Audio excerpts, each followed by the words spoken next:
Jesus crossed to the far shore of the Sea of Galilee, that is, the Sea of Tiberias. And a great crowd of people followed him because they saw the signs he had performed by healing the sick. Then Jesus went up on a mountainside and sat down with his disciples. The Jewish Passover festival was near, and when Jesus looked up and saw a great crowd coming toward him, he said to Philip, Where shall we buy bread for these people to eat?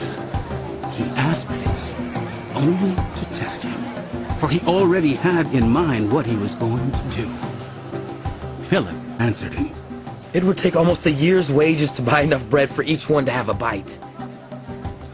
Another of his disciples, Andrew, Simon Peter's brother, spoke up.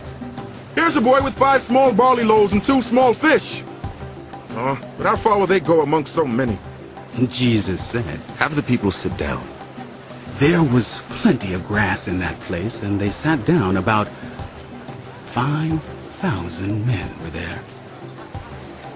Jesus then took the loaves, gave thanks, and distributed to those who were seated as much as they wanted. He did the same with the fish.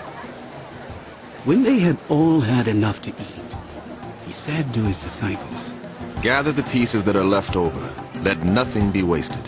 So they gathered them and filled 12 baskets with the pieces of the 5 barley loaves left over by those who had eaten.